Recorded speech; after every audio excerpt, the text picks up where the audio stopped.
Welcome.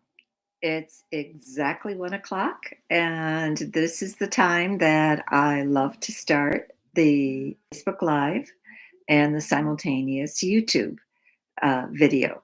Today, our subject matter is the same. We continue on the theme, living consciously. But more importantly, the subtitle is called Trusting Your Inner Voice.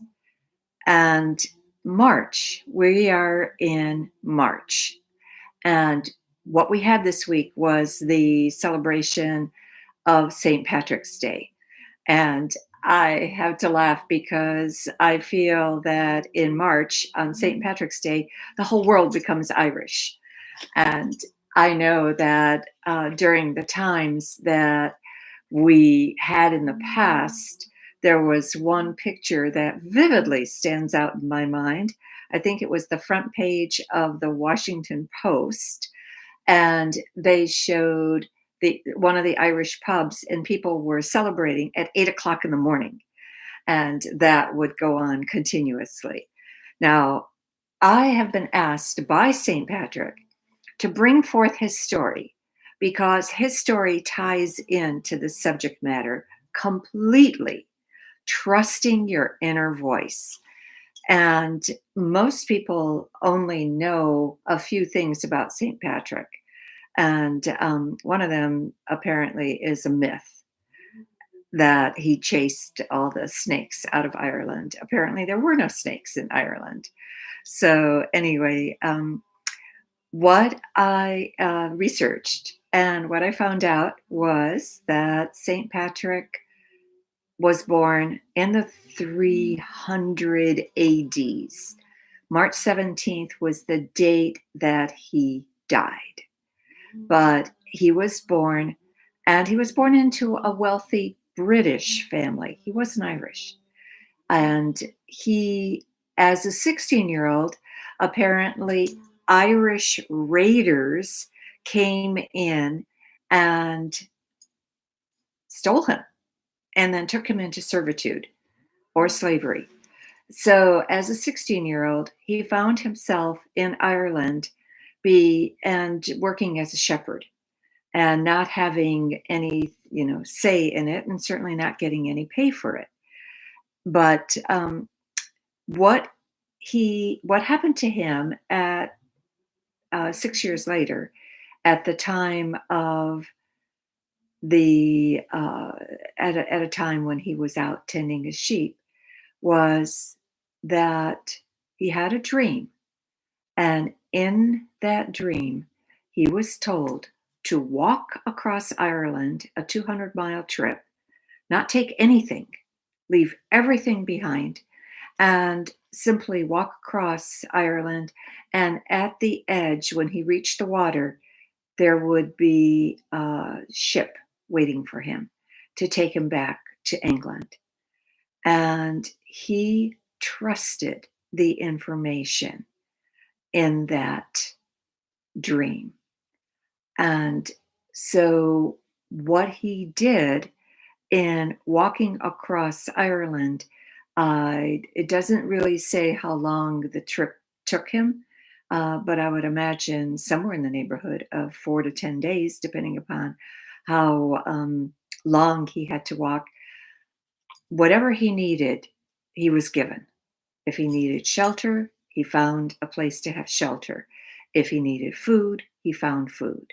So he knew that this was that the hand of God was operating in his mind. And what he found when he got to the shore, he found the ship. The only problem was, I've heard two versions of this story.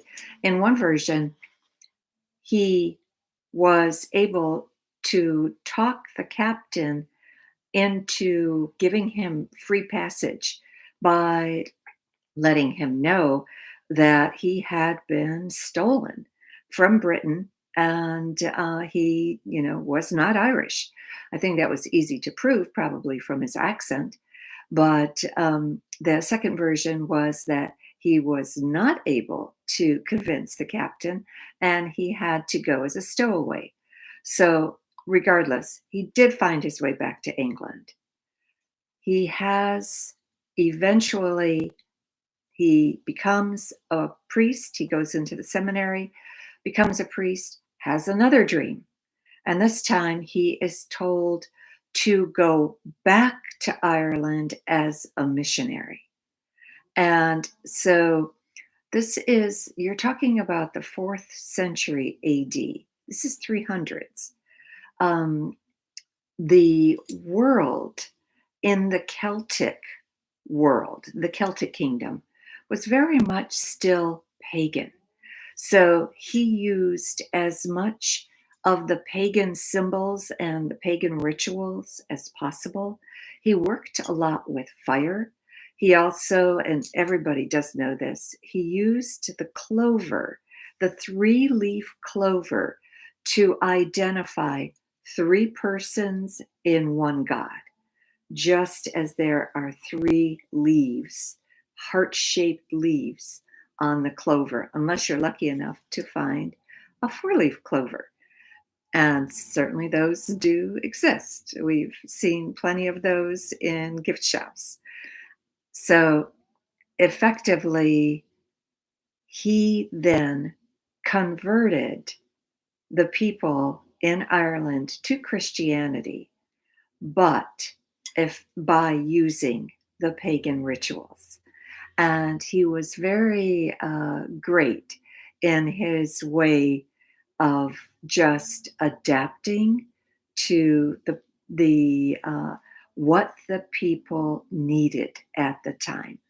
And one of the things that I know that we are plagued with as a society is trusting our inner voice, whether it comes to us in dreams or whether we hear the voice incessantly inside our head.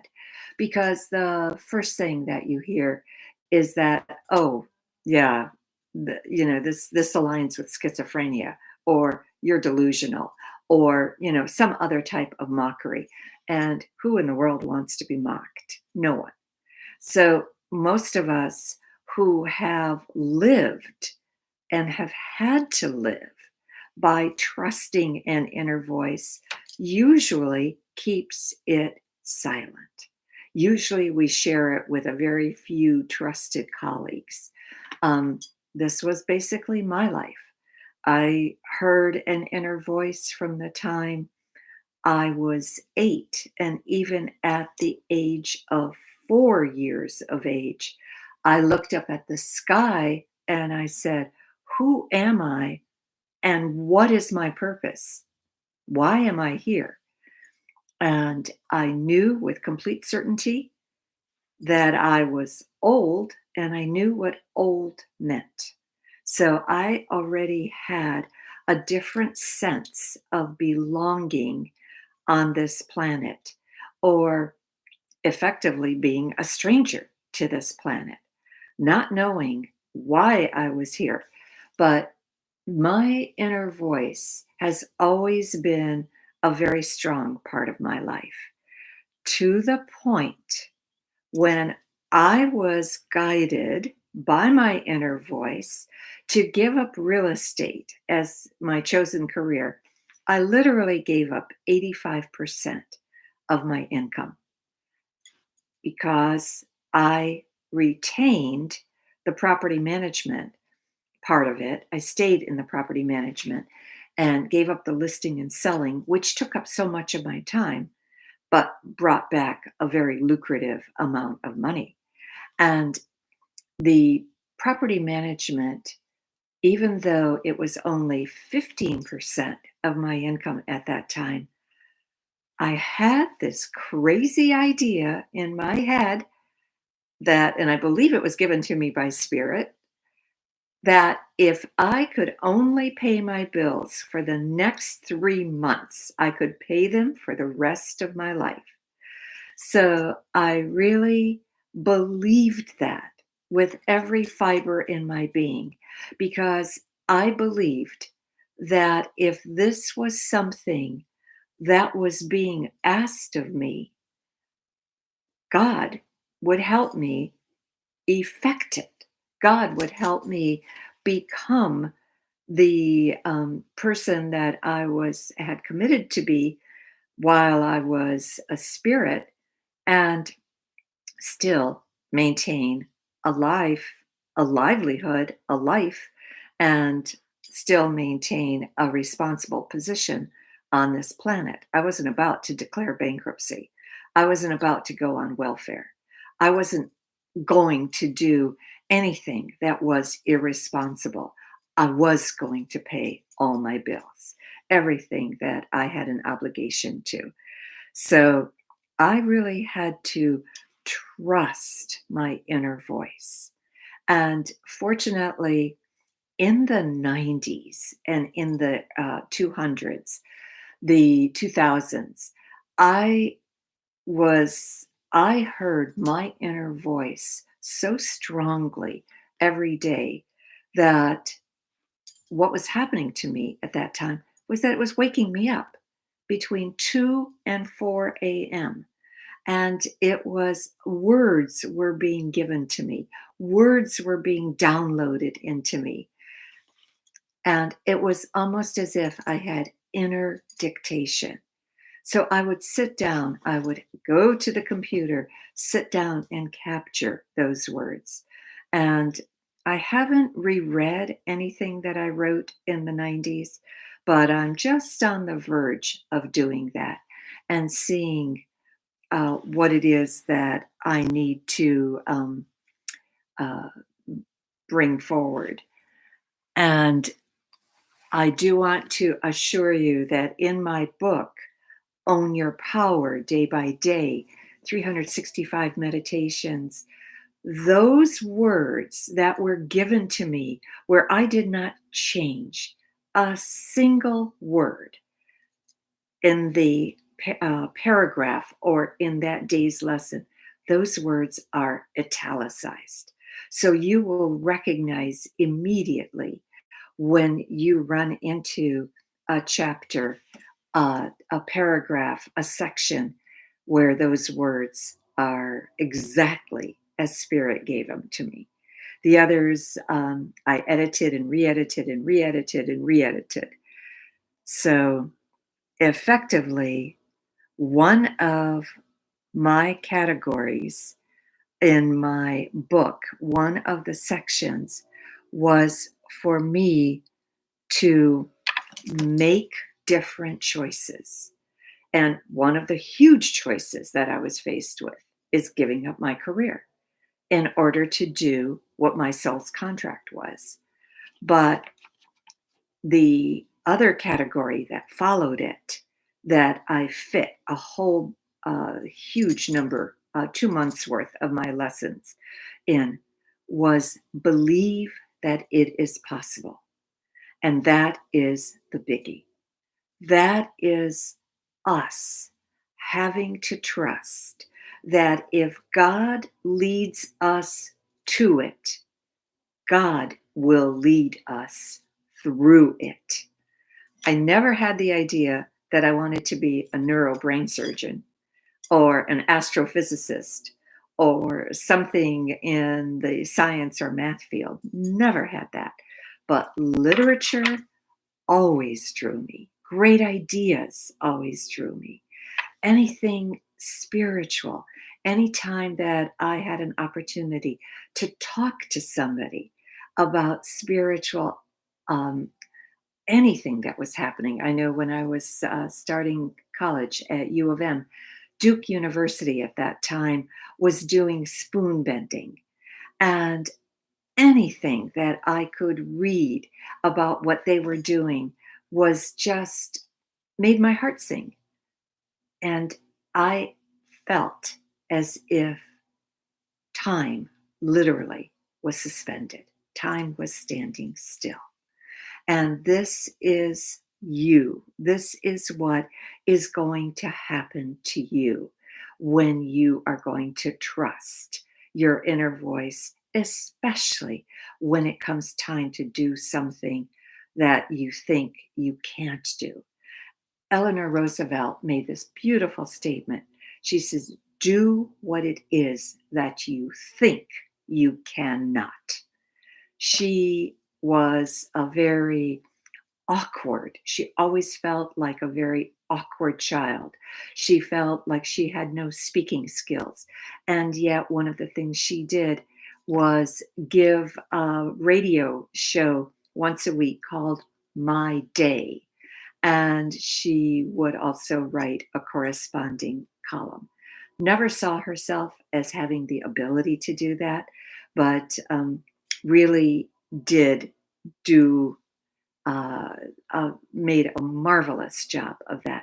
She was also a little bit of a thorn in Franklin's side because she kept pushing for social um, type of remedies that we needed to have in place.